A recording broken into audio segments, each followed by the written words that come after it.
ಕೇಂದ್ರ ಸರ್ಕಾರ ರಾಜ್ಯದ ಅಭಿವೃದ್ಧಿ ವಿಷಯದಲ್ಲಿ ಮಲತಾಯಿ ಧೋರಣೆ ಅನುಸರಿಸ್ತಾ ಇದೆ ಅನ್ನೋ ಮಾತು ಬಲವಾಗಿದೆ. ರಾಜ್ಯದ ಮುಖ್ಯಮಂತ್ರಿಗಳು ಪ್ರಧಾನಿಯವರಿಗೆ ಬರೆದ ಪತ್ರಗಳಿಗೆ ಕವಡೆ ಕಾಸಿನ ಕಿಮ್ಮತ್ತು ಸಿಗ್ತಿಲ್ಲ. ಈ ಕುರಿತ ಒಂದು ವಿಶೇಷ ವರದಿ ಇಲ್ಲಿದೆ ನೋಡಿ.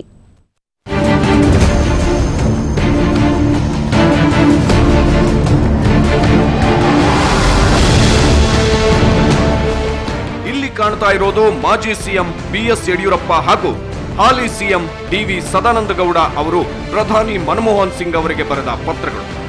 ಬೆಳಗಾವಿ ಸಮಗ್ರ ಅಭಿವೃದ್ಧಿಗೆ ಸಂಬಂಧಿಸಿದಂತೆ ಚರ್ಚೆ ನಡೆಸಲು ಸಮಯಾವಕಾಶ ಕೋರಿ ಪ್ರಧಾನಿಗೆ ಈ ಇಬ್ಬರು ಸಿಎಂಗಳು ಪತ್ರ ಬರೆದಿದ್ದರು.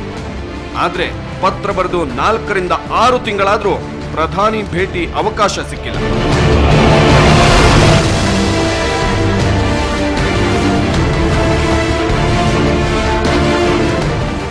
ಸಾವಿರದ 1924ರಲ್ಲಿ ಬೆಳಗಾವಿಯಲ್ಲಿ ಕಾಂಗ್ರೆಸ್ ಅಧಿವೇಶನ ನಡೆದಿತ್ತು.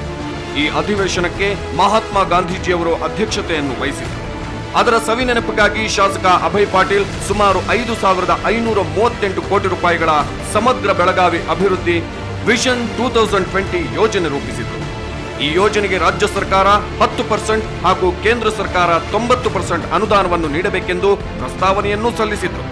ಇದಕ್ಕೆ ಆಗಿನ ಮುಖ್ಯಮಂತ್ರಿಗಳಾಗಿದ್ದ ಬಿಎಸ್ ಯಡಿಯೂರಪ್ಪ ಒಪ್ಪಿಗೆಯನ್ನು ಸೂಚಿಸಿದರು. ಅಲ್ಲದೆ ಅನುದಾನಕ್ಕಾಗಿ ಹಾಗೂ ಈ ವಿಷಯ ಕುರಿತು ಬೆಳಗಾವಿ ಶಾಸಕರ ನಿಯೋಗದೊಂದಿಗೆ ಸಮಗ್ರ ಚರ್ಚೆ ನಡೆಸಲು ಸಮಯಾವಕಾಶ ನೀಡುವಂತೆ ಕೋರಿ ಪ್ರಧಾನಿಗಳಿಗೆ ಪತ್ರ ಬರೆದಿದ್ದರು.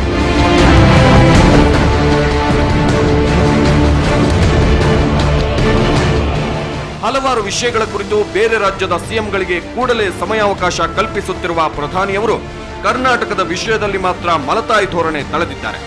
ಮಾಜಿ ಸಿಎಂ ಯಡಿಯೂರಪ್ಪ ಕಳೆದ ವರ್ಷ ಜುಲೈ 27ರಂದು ಹಾಗೂ ಹಾಲಿ ಸಿಎಂ ಡಿವಿ ಸದಾನಂದಗೌಡ ಸೆಪ್ಟೆಂಬರ್ 15ರಂದು ಪ್ರಧಾನಿಗಳಿಗೆ ಪತ್ರ ಬರೆದಿದ್ದಾರೆ.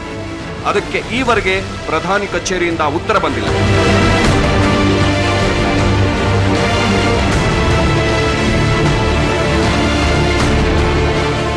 ಕೇಂದ್ರ ಸರ್ಕಾರ ರಾಜ್ಯದ ವಿಷಯದಲ್ಲಿ ಮಲತಾಯಿ ಧೋರಣೆ ಅನುಸರಿಸುತ್ತಿದೆ ಅಂತ ಬಿಜೆಪಿ ಪದೇ ಪದೇ ಆರೋಪ ಮಾಡುತ್ತಿತ್ತು. ಪ್ರಧಾನಿ ಮನಮೋಹನ್ ಸಿಂಗ್ ಸಿಎಂಗೆ ಸಮಯಾವಕಾಶ ನೀಡದೆ ಅದನ್ನ ನಿಜ ಮಾಡುತ್ತಿದ್ದಾರೆ ಎಂಬ ಪ್ರಶ್ನೆ ಮೂಡುತ್ತೆ. ಮಹಾತ್ಮ ಗಾಂಧಿ ಅಧ್ಯಕ್ಷತೆ ವಹಿಸಿದ್ದ ಏಕೈಕ ಕಾಂಗ್ರೆಸ್ ಅಧಿವೇಶನ ಬೆಳಗಾವಿ ಅಧಿವೇಶನ.